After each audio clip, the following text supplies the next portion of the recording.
Kalau mayat ada. Pertama yang meninggal karena musibah. Ada mayat yang terbawa dari rumah sakit. Mau dikebumikan, siapa yang mau kebumikan? Yang kedua, di mana kita kebumikan? Waktu itu air masih ada semua. Di situ mengadu bahwa kampung ini sudah terisolir 7 hari tidak makan. Ini kayak gini seperti ini. Ini pemerintah tidak benar.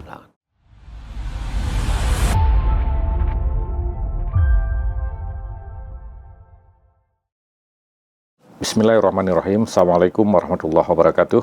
Waalaikumsalam. Saudara, terima kasih telah bergabung bersama kami dalam program wawancara eksklusif Saksi Kata di Serambi Indonesia. Pada kesempatan kali ini kita akan berbincang dengan Kapolda Aceh, Bapak Irjen Pol Dr. Andes Marzuki Alibasyah. Ini terkait dengan pengalaman beliau dalam penanggulangan bencana siklon Senyar yang memicu banjir dan tanah longsor di 18 kabupaten kota di Aceh sejak akhir November 2025 lalu. Dalam catatan kami, Kapolda Aceh menjadi pejabat tinggi Aceh pertama yang menerobos wilayah Aceh Tamiang pada tanggal 1 Desember 2025. Sepulang dari sana, Irjen Marzuki terus bekerja tanpa henti, berkunjung, memantau, dan mengkoordinasikan seluruh jajaran Polri di Aceh.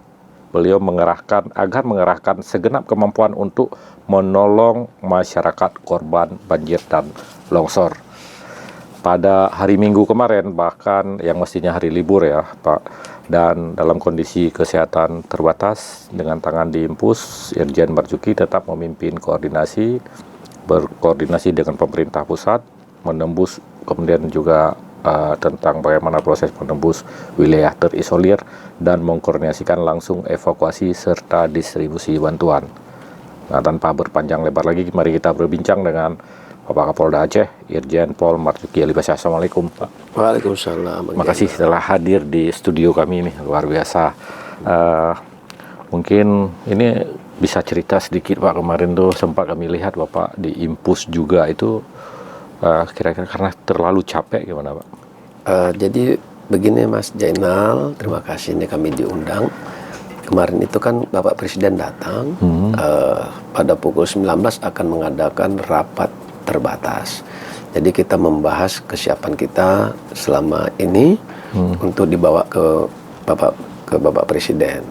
Jadi kita rapat bersama menteri-menteri terkait, sehingga saat itu kan kondisi memang tidak fit, nah kita harus ikut acara dan kita terpaksa menggunakan semua kekuatan untuk kesehatan kita.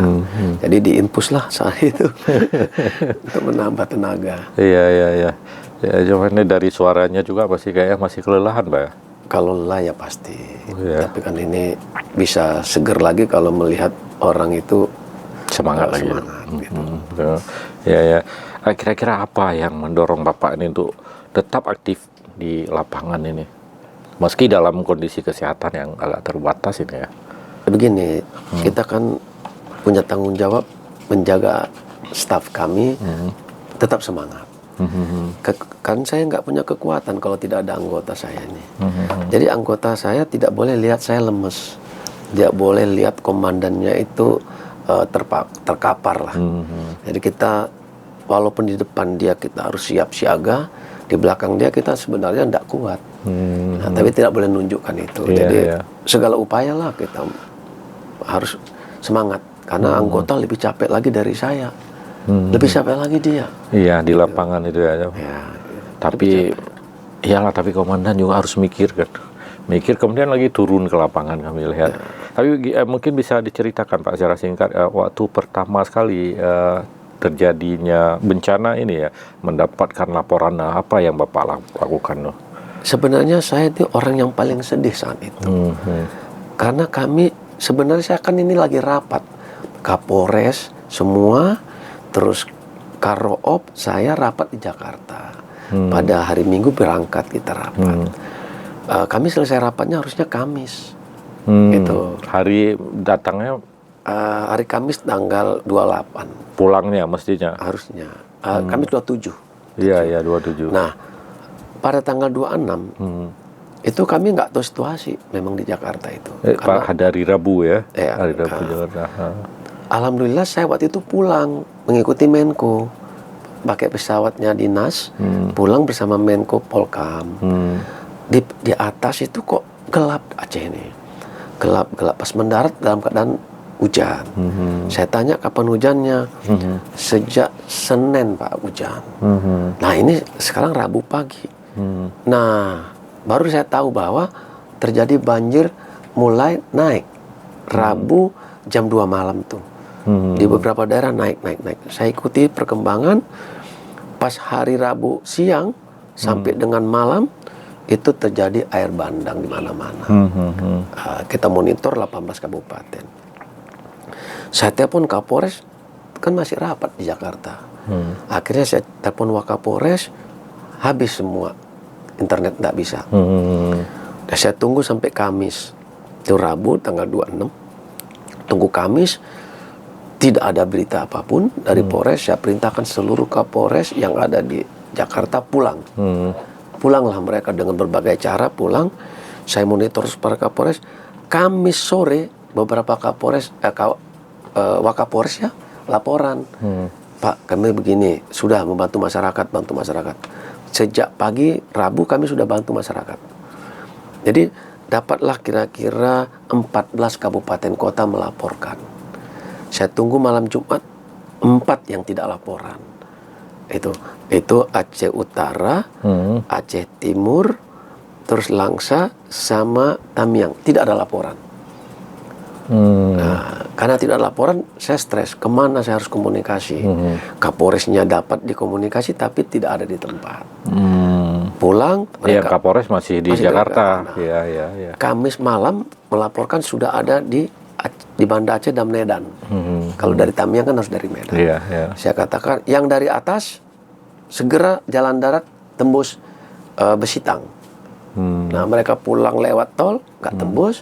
Saya perintahkan jalan biasa, jalan Besitang juga nggak tembus. Itu hari Kamis. Hari Jumat pagi. Udah Jumat ya kan Kamis malam tuh jalan. Jumat pagi. Nah saya Jumat malam itu Kamis malam itu udah siap jalan. Jalan karena di situasi sekitar Banda Aceh sampai dengan Biren ini aman termasuk.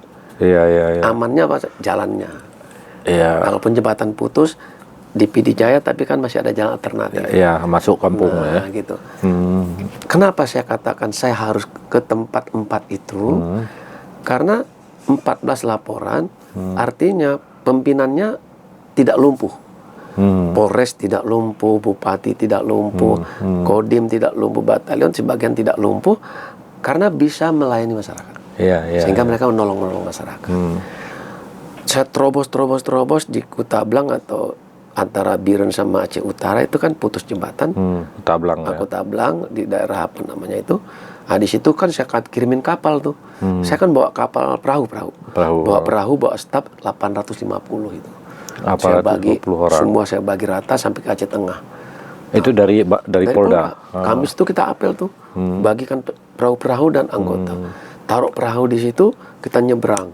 Nah, masyarakat nyebrang karena bisa diseberangi, dan di belakangnya ada mobil lagi kan bisa. Begitulah sampai ke Biren selamat kita karena pemerintahnya hidup. Aceh Lok Semawe hidup semuanya. Sampai Langsa hidup semua pemerintahannya. Dan mulai hidup lagi internetnya. Saya kan bawa Starlink juga. Saya bagi-bagi di masyarakat di situ. Digunakan oleh polisi dan masyarakat setempat. Jadi semua dapat informasi. Begitu sampai Langsa, ternyata kita tidak bisa ke Tamiang.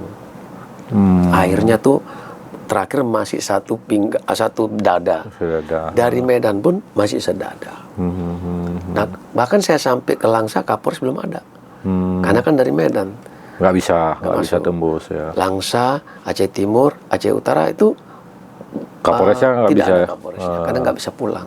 Karena mereka saya suruh di Medan. Nah, akhirnya mereka tembus hari Senin itu pada tembus semua.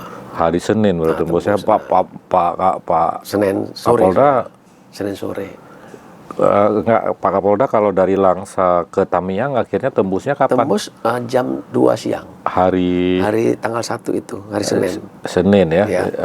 Karena Senin pagi air masih sepinggang. Nah, begitu saya bilang kita tidak boleh menunggu, tunggu yang terdekat saja. Nah, merapat lah istilahnya ya, merapat. Yang dari Medan tembus Kapolresnya enggak ya? Ada yang berenang, naik perahu, naik trail, akhirnya sampai tanpa pakaian, basah semua. Tidak bawa apa-apa. Jumpa ya dengan Kapolresnya ada? Di Polres. Di Polres. Dia sampai, saya pun sampai. Gitu. Dia tidak punya baju, menempel aja tuh baju. Karena apa? Rumahnya kan tenggelam. Tenggelam juga. Polres tenggelam. Namanya waktu saya jalan dari masuk ke Mayat Pahit ya. Iya, Mayat Pahit. Polsek Mayat Pahit itu udah tenggelam. Polseknya tergenang, jalan masih ada selutut. Kan jalan lebih tinggi ya. Iya. Kita coba gini, kalau nanti kita mogok, udahlah kita jalan kaki. Ternyata kita tabrak, dapatlah air itu. Bisa masuk kurang lebih 1 jam sampailah ke Polres. Dari Mayat Pahit itu ya? Ya, dapat 1 jam itu kan nggak bisa. Mobil kan kecepatan 10-20. Karena harus ada mobil digeser, ada mobil. Orang, ada motor di tengah-tengah.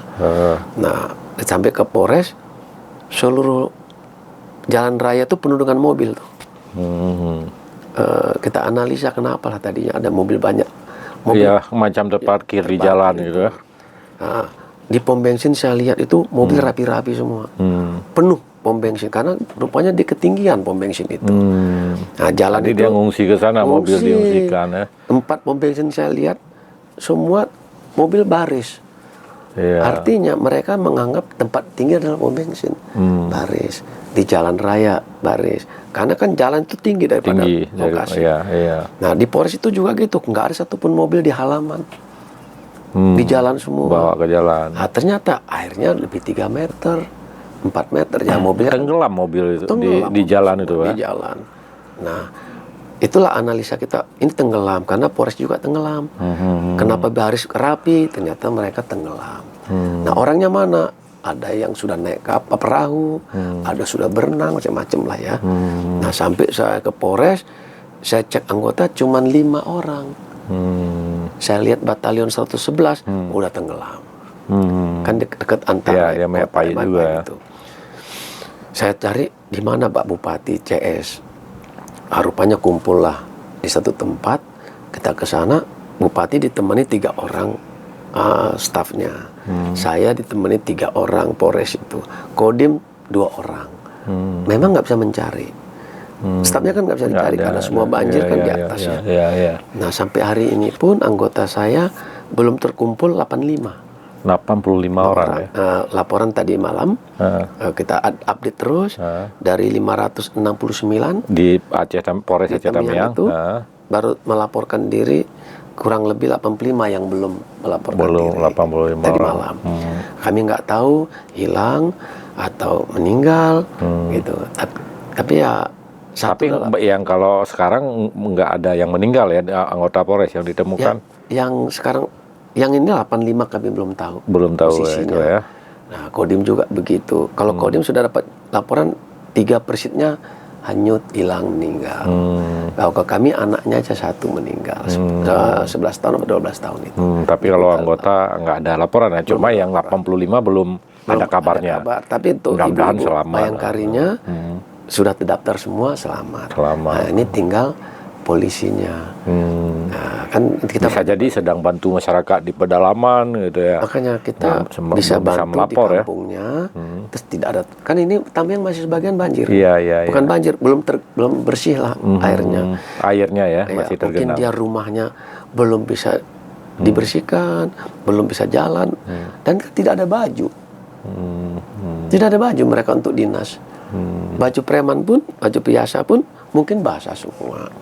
Nah, makanya kemarin kita kasih baju 600 pasang, kita bagi, sudah ada pakai semua. Baju polisi tapi tidak ada nama, tidak ada pangkat, baju umum lah. Nah, jadi nggak apa-apa, pakai aja dulu, yang penting masyarakat pelayanan. Nah, makanya kami coba bersihkan kantor, ini sudah 70%. Kantor harus bersih, layani masyarakat. Kan mungkin dia melapor kehilangan ya, kan harus kita laporkan untuk dia bikin baru. Nah, makanya komputer udah kita siapkan semua untuk bekerja. Kita tunggu waktu. Listrik kan sudah hidup sekarang. Sudah ya? Sudah. Itu dari PLN atau pakai genset? Kemarin genset, sekarang PLN sudah Tamiang 50% lah ya. 50% Kalau Banda Aceh hari ini 100%. Hari ini insya Allah ya. Kita rapat kemarin sama GM PLN sudah. Gitu. Jadi di antara yang dikunjungi itu Pak, itu kan ke Tamiang, terus kan ada di wilayah tengah juga ya mungkin. Itu di mana yang paling parah lah menurut Pak Kapolda? Begini, sebenarnya yang parah itu kan Aceh Tengah, Benar Meriah, Aceh Timur, Tamiang. Nah ini parah-parah semua. Untuk daerah atas, memang parahnya kan pinggiran, bukan ibu kota kabupaten. Contoh Aceh Timur, ibu kota kabupaten kan aman. Terus Aceh Langsa aman ibu kotanya, karena pemerintahnya masih bisa membantu. Tapi kalau Tamiang kan lumpuh semua. Semua ya. Mobil tidak ada yang bisa digerakkan. Genset tidak ada yang bisa digerakkan. Terus manusianya udah terpecah belah dan tidak tahu di mana. Sehingga kita harus bantu kendaraan ambil satu-satu dari pores-pores yang masih bisa hidup, yang tidak kena banjir, kita ambil satu-satu mobilnya. Kita operasional di Tamiang hari pertama itu. Kan kita nggak punya bensin, nggak punya solar.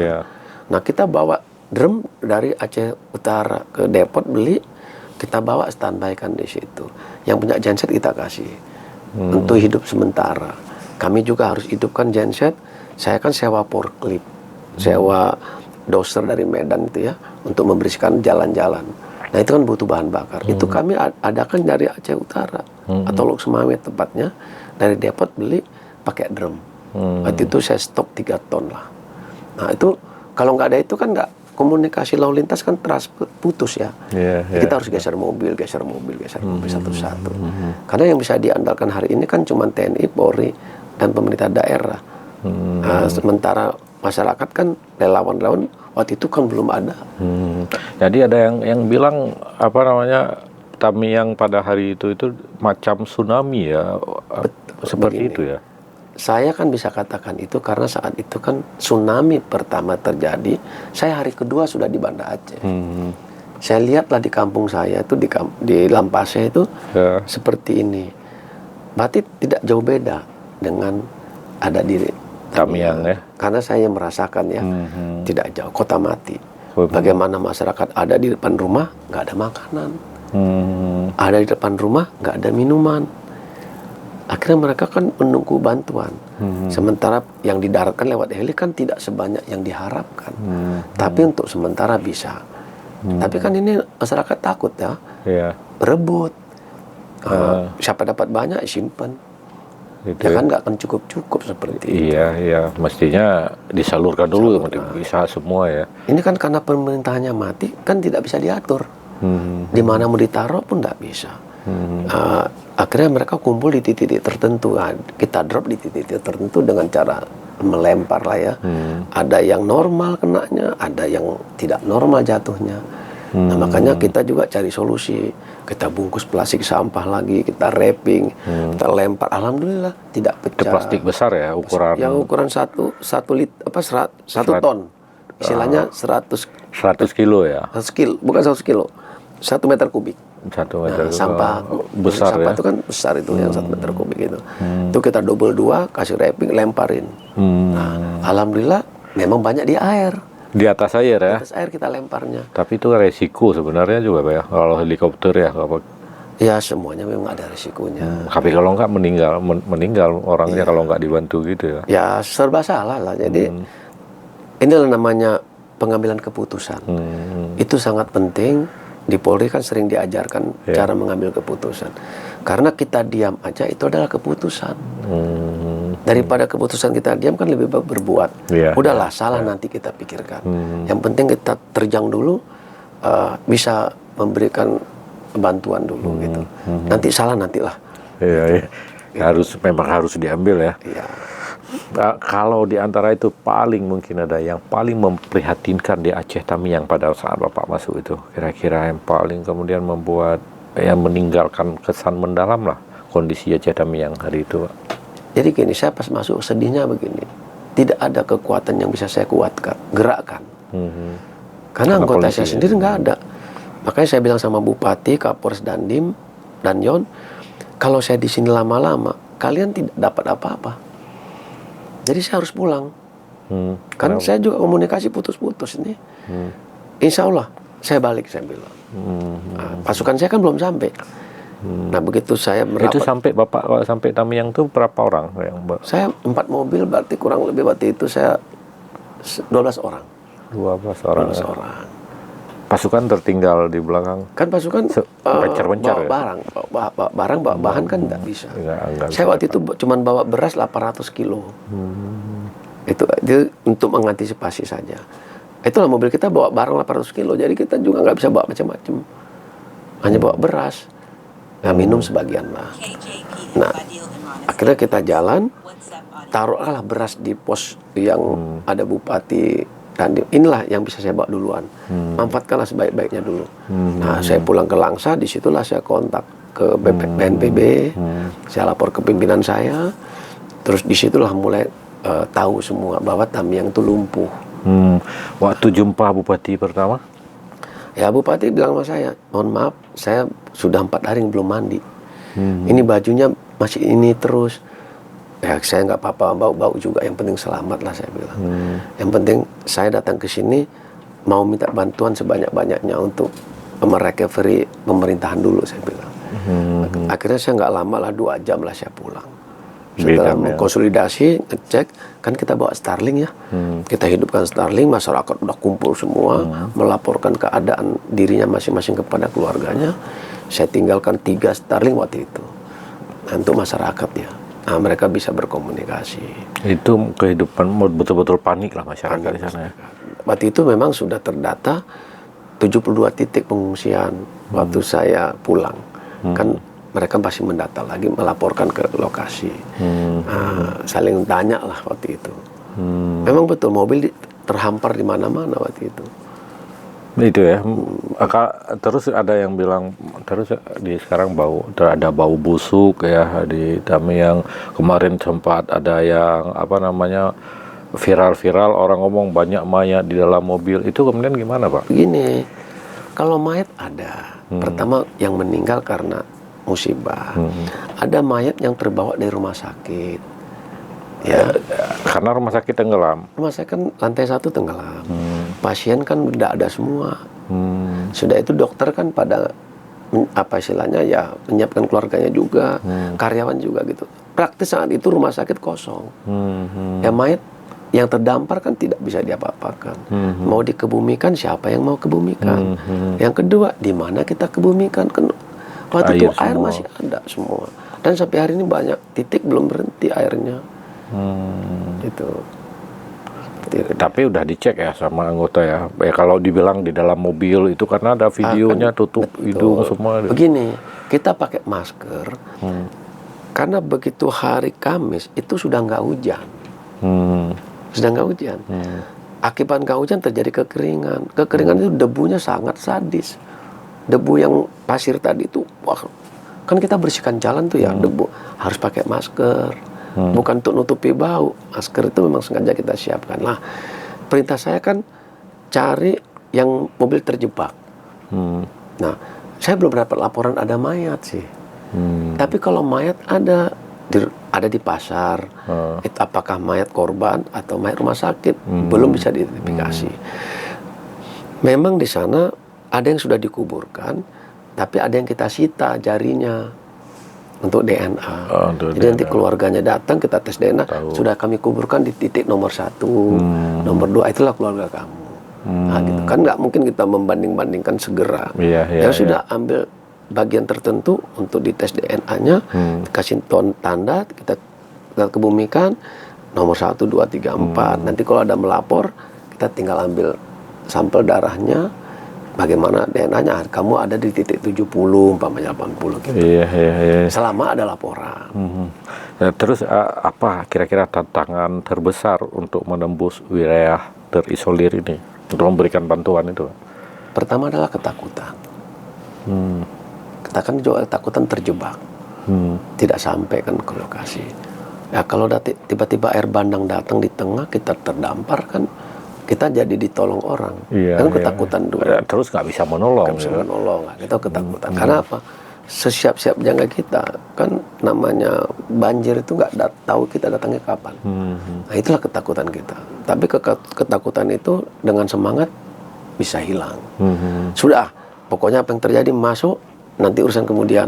Yang penting kita tahu dulu anggota saya meninggal atau masih hidup. Tuh. Karena saya masih takut dengan Tamiang itu, tidak ada berita sama sekali. Iya, tertutup betul. Tertutup informasi. Nah semuanya juga tidak ada yang bisa menembus. Nah baru saya sampai sana yakin memang mereka lumpuh. Saya kirimlah pasukan 250 saat itu, tambahan pasukan 250 dengan peralatan. Makanya waktu saya di Langsa itu kekuatan saya kumpulkan di Banda Aceh, segera meluncur 250 orang masuk terus, dan kita sekarang sudah ada 300 lah masuk di sana. Ada tim DVI yang mendata mayat, terus ada tim trauma healing, itu anak-anak yang trauma disemangatkan lagi, terus ada tim kesehatan, ada tim pembersihan dan penolongan. Nah, terus ada tim yang suplai makanan. Setelah kita tambah, kan mengharapkan polisi setempat kan udah nggak ada, baju nggak ada, semangat udah kendor, rumahnya kena juga, dia harus bersihin rumah gitu.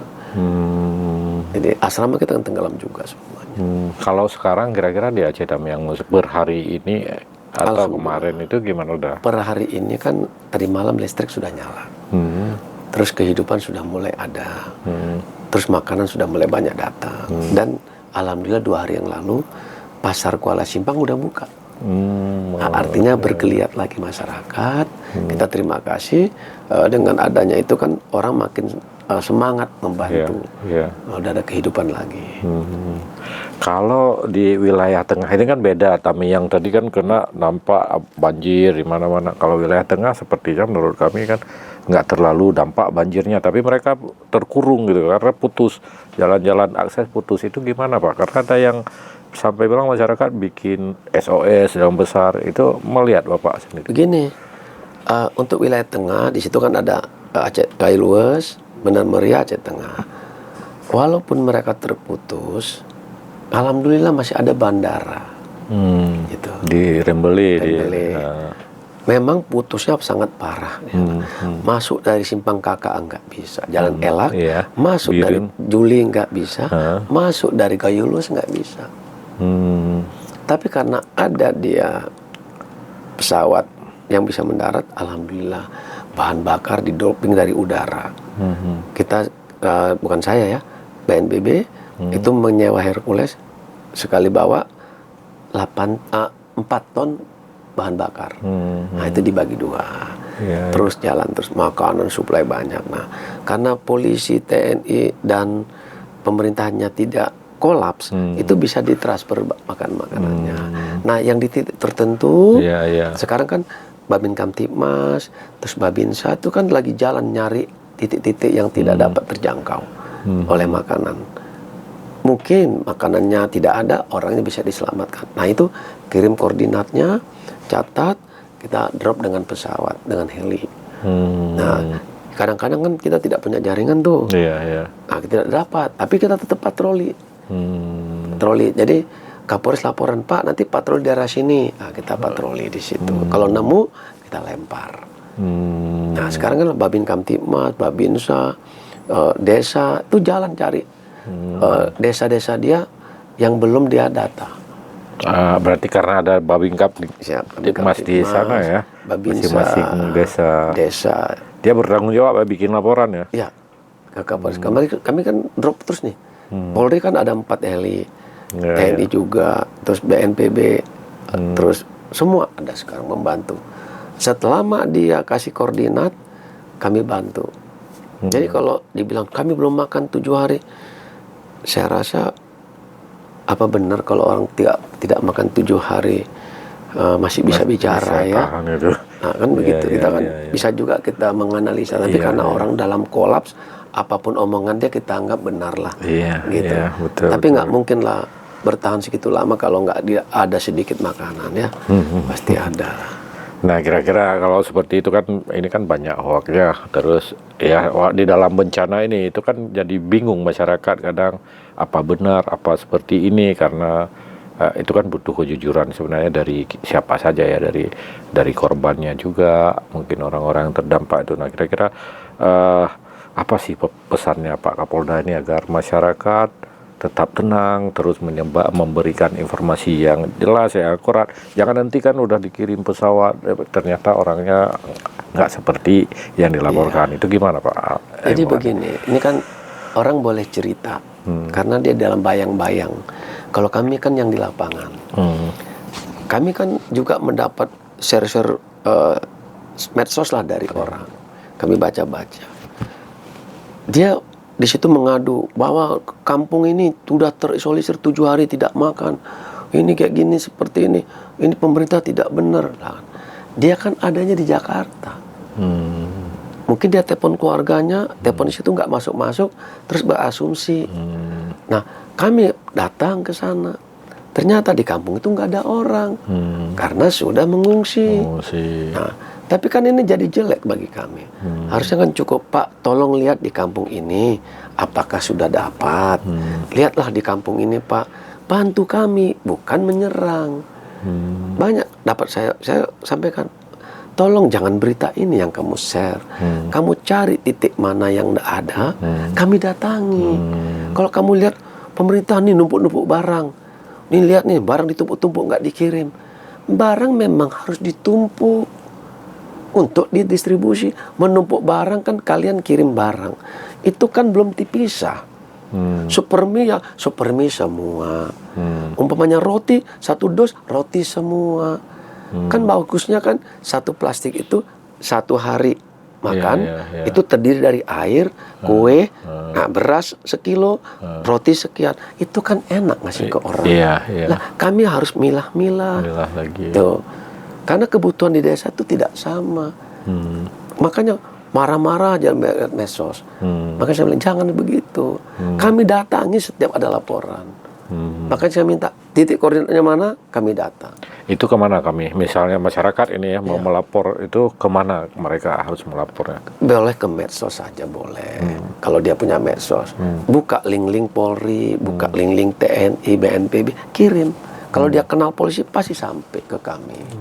Janganlah di medsos. Gini ada euforia dia supaya terkenal, ada euforia supaya naik follower. Dia kan biasa bad news jadi news kan, karena dia bikin cerita-cerita yang serem. Kami kan jadi nelongso gitu istilahnya, sakit hati juga lah. Kami kan kerja bukan mikirin dia juga. Polisi juga kan banyak korban, keluarganya juga. TNI juga banyak korban, pemerintah banyak korban. Kan kami juga mikirkan harus bagi ke sini, bagi ke sana.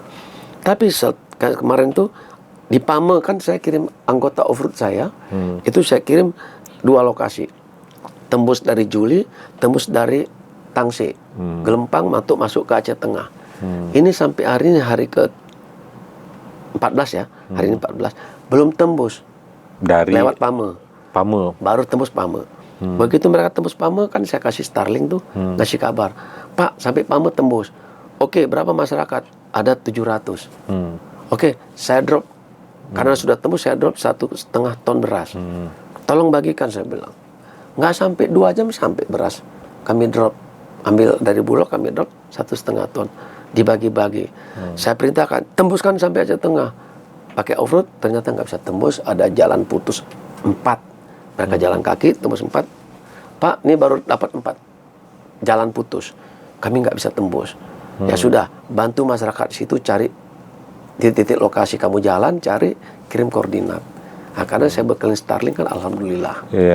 Mereka lah yang jalan. Nah, terus banyak dapat lagi informasi, Pak di sini, oke kita kirim. Nah, tidak mudah juga menjangkau titik tertentu. Kemarin ada yang nulis SOS, ternyata dapatlah sinyal, kami nggak bisa kirim heli kami. Karena kalau kami ke sana isi bahan bakarnya nggak dapat, nggak cukup. Nah, akhirnya kami cari, kami lapor BNPB ya. Berarti kalau kami itu semua ya, bukan polisi. Terus kita laporkan PNBP mencari heli yang siap menjangkau ke sana. Akhirnya berhubungi penerbat. Untuk ke sana pakai ini nih, disewalah bahan bakarnya semua untuk kegiatan itu. Supaya bergerak lah gitu kan, ada biayanya semuanya itu kan. Berangkatlah bantuan itu. Seperti itu. Kami kan tidak juga malaikat yang tahu di mana ada. Makanya peranan medsos itu berikanlah titiknya, jangan menyerah. Tapi itu artinya harus laporannya benar ya, karena ini kalau banyak yang salah kan kasihan juga aparat di lapangan ya. Kasihan. Udah sampai capek-capek dia ke sana ternyata nggak ada. Nah, kan bahan bakar udah habis, terpaksa pulang lagi. Ingat loh, helikopter itu pertama jangkauannya terbatas, yang dibawanya juga terbatas. Kalau mereka semua mau dapat, nggak mungkin. Tapi kalau semua menyicipi, mungkin. Gitu. Kan kami lihat juga dari video-video yang sudah beredar di pengungsian itu, ada satu pengungsian isinya 5 orang, tapi stok makannya banyak banget di situ dia taruh. Artinya kan tidak tersalur semua. Bantuan udah nggak kurang-kurang loh. Tapi kan memang masyarakat relawan banyak bawa bantuan ya, lapor ke pusat pengendali. Mereka tidak mau naruh di situ, takut tidak didistribusi. Tapi mereka kan tidak tahu titik yang tidak tersentuh, sehingga mereka membawa titik yang tersentuh, sehingga satu titik berkali-kali dapat. Kalau kita bilang jangan begitu dong Pak, tolong taruh di kita yang lebih tahu titiknya. Mereka nggak mau, takut nggak sampai, tidak percaya pemerintah. Jalan sendiri, kan jalan sendiri. Di jalan umum, nggak mungkin dia masuk jalan dalam. Akhirnya yang dapat itu aja. Tumpang tindih. Data dia nggak punya. Kita bilang titip di sini dong. Nanti ditumpuk-tumpuk. Ya memang harus ditumpuk. Pilah-pilah dulu. Pilah. Nanti kita bagi ke sana.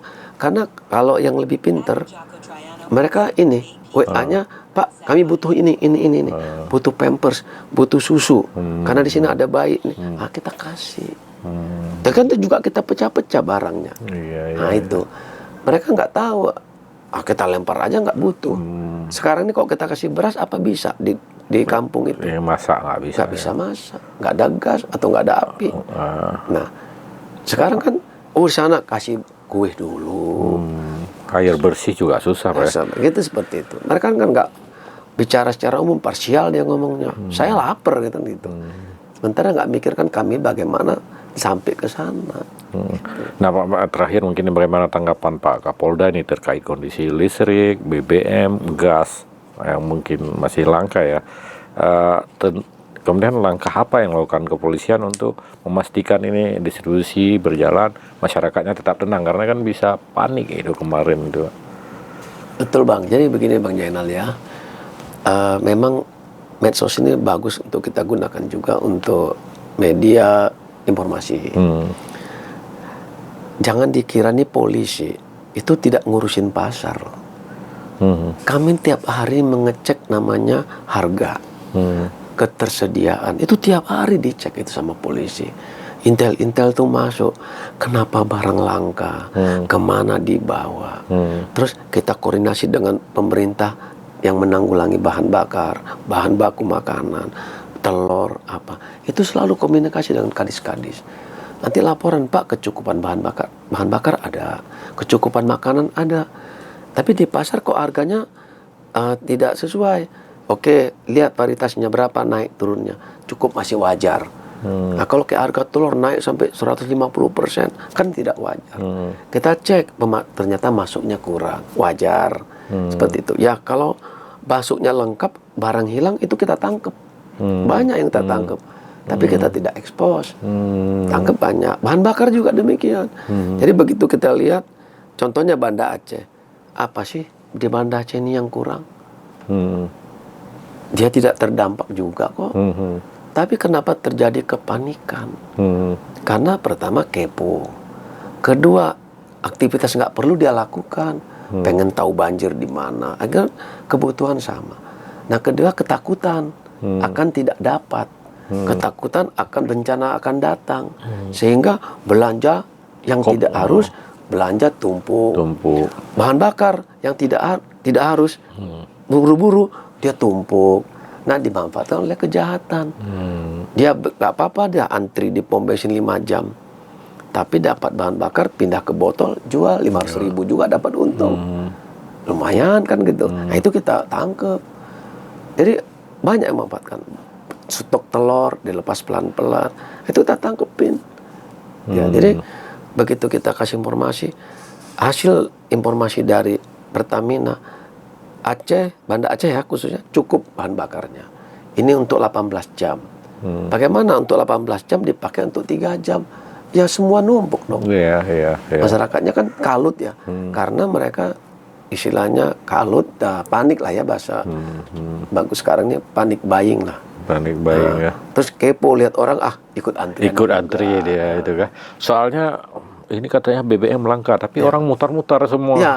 Banyak yang jalan-jalan juga di mana-mana. Penuh di jalan. Katanya BBM langka. BBM langka.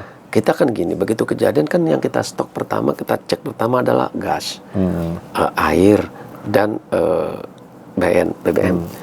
Untuk wilayah Banda Aceh sampai Biren, itu kita cek bisa masuk. Lengkap masuk dari Malayati. Kita cek ke bagian atas barat, bagaimana bahan bakar masuk, cukup Pak. Kita kondisi wilayah barat semua. Laporan dari Pertamina di sana. Dari Melabuh dia masuk. Kita cek ke Aceh Utara, di sana kan, Sumawe. Gimana? Pak, masuk. Semua bisa masuk, Pak. Yang nggak bisa masuk Tamiang dan Langsa. Kenapa nggak bisa masuk? Gitu kan? Begini Pak, itu bukan wilayah kerja saya. Kalau Langsa dan Aceh Tamiang itu wilayah kerjanya Medan. Betul. Nah, itu kan kita masyarakat harus tahu juga. Iya. Saya bilang, nggak bisa masuk Bang dari Medan. Oke Pak, kami bikin surat kuasa dulu bahwa kami akan drop Langsa sama Aceh Tamiang. Tapi Langsa hari ini Pak saya putuskan bisa, karena pom bensinnya hidup. Tamiang nggak bisa Pak, karena pom bensinnya nggak hidup, karena tenggelam, rusak semua. Terus apa dong langkah-langkah kita? Oke Pak, kita stok mobil kita aja. Siapa yang mau beli, kita taruh di mobil yang bisa berjalan itu. Apa namanya? Pom bensin berjalan lah istilahnya. Iya.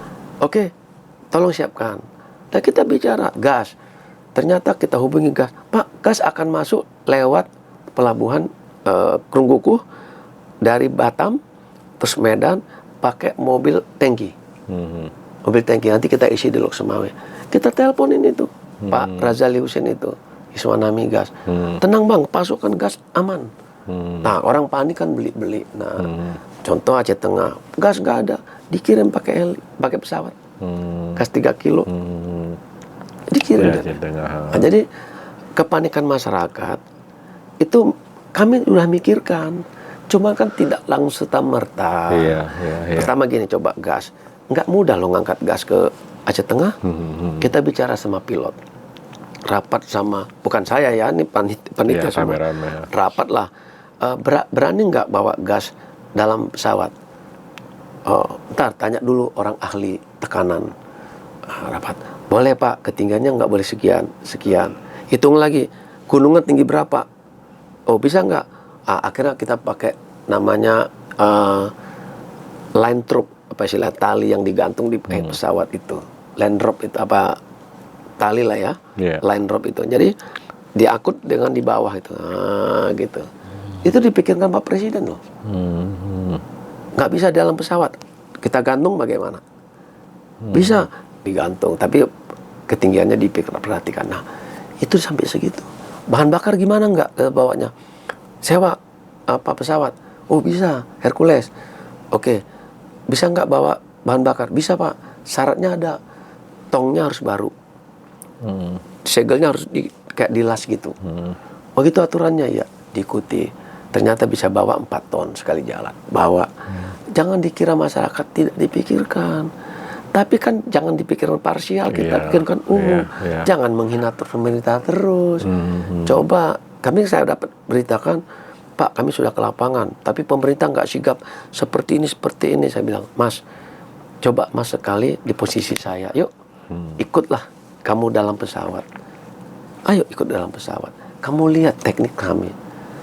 Enggak serta-merta, dihitung dulu beratnya, didistribusikannya kemana, apa mau dibawa. Kamu kan hanya bicara titik A, kami 10 titik belum tentu kami pikirkan yang mana. Cari yang mudah dulu, Ya, yang sulit dulu, apa yang dulu.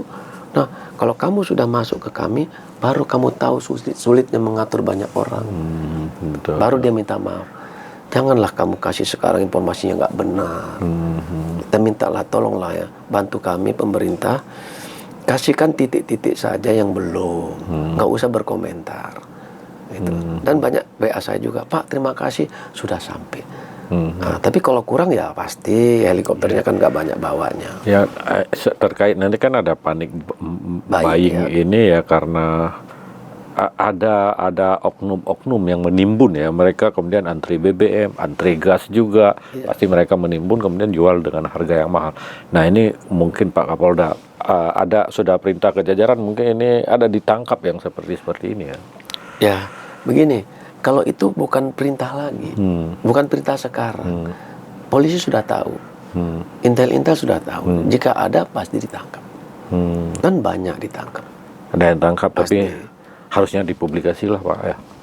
Begini kan, teguran saja, jangan lagi, karena begini kita kan lagi sibuk yang begini, kita himbau saja, kita bilang udah lepas lagi, kita data saja, berarti kamu adalah orang yang nggak bagus, nanti suatu saat kami tangkap. Jadi kan kita juga di saat-saat seperti ini kita Karena kondisinya ditambah beban yang kecil-kecil ini, memang berbahaya. Tapi kalau dia nimbun sampai segudang, itu baru. Kan ini nimbunnya kecil, enggak. masih ini ya. Istilahnya gini, cari uang rokok. Bukan untuk kekayaan. Kalau dia nimbun di kekayaan, itu pasti kami proses. Iya. Itu bisa dilapor juga sama masyarakat ya? Bukan bisa dilapor lagi. Kalau bisa masyarakat ikut nangkep. Iya. Itu tangkep, tahan, lapor kami gitu loh. Tapi jangan main hakim, itu aja. Ya, baik Pak. Mungkin terakhir kalau mau disampaikan imbauan ke pemirsa di Aceh, terutama para korban dan masyarakat, silakan Pak. Terima kasih masyarakat Provinsi Aceh. Begini ya, pasti apa yang saya ngomongkan itu pasti ada kontra, pasti ada yang nggak suka, karena dia bicara secara parsial, atau pemerintah kerjanya dianggap tidak profesional. Apa yang kami bicarakan tadi itu tuh real, ya. Kepanikan kepada masyarakat itu juga wajar. Saya menghimbau kepada masyarakat untuk yang terdampak maupun tidak terdampak, jangan panik dulu. Pemerintah itu sudah siap. Sampai rumah yang korban ini sudah dipikirkan oleh Pak Presiden untuk diganti, ada yang direhab, ada yang dikasih duit, itu sedang dirapatkan. Ada 115.288 rumah yang berdampak. Nah itu lengkap datanya. Hari ini mungkin bertambah lagi. Sudah dipikirkan oleh pemerintah untuk dibantu. Terus kebutuhan sandang pangan sudah dilengkapi. Dicari jalan yang nggak tembus. Memang mungkin ada tidak dapat. Ya wajar tidak dapat. Tapi jangan panik. Kalau panik, yang lain tidak dapat. Karena sudah ditumpuk oleh saudara sendiri. Banyak saya lihat beli bahan bakar banyak-banyak. Udah jangan beli secukupnya untuk kegiatan. Oh kegiatan saya satu hari cuma 80 kilo. Oh belinya segini saja gitu ya. Sehingga tidak terjadi panik buying. Dan yang dapat sembako juga, tolonglah jangan menumpuk sembako, masih banyak yang tidak dapat ya. Memang saya tahu ketakutan itu terjadi. Jadi saya minta udah jangan panik. Dapat sedikit lebih baik orang lain daripada orang lain tidak dapat. Mari berbagi, walaupun saya dalam keadaan korban, janganlah ambil semua, bagi juga yang belum. Jangan ditumpuk di pos-pos sementara yang lain belum. Masih banyak yang belum. Tapi bantuan tidak akan pernah berhenti, terus berjalan dan cukup. Di mana yang nggak cukup, laporkan, kami akan dropping terus. Pemerintah hadir untuk masyarakat, bukannya menghindar. Kami rela meninggal dan mati untuk masyarakat. Semua itu bukan kami aja, ya. Untuk itu jangan panik. Mari bantu yang belum dapat. Kasihkan informasi, jangan menyerang. Bukan waktunya menyerang hari ini, ya. Cari waktu lain saja. Sekarang saling bantu membantu, ya. Masyarakat kita yang kami cintai, kami banggakan, kami hadir di sini karena masyarakat. Kalau nggak ada masyarakat, kami tidak ada di sini, ya. Bantu kami, sama-sama kita selesaikan ini untuk Aceh. Kasihan Aceh kalau begini terus, kalian tidak bantu malah menyerang terus.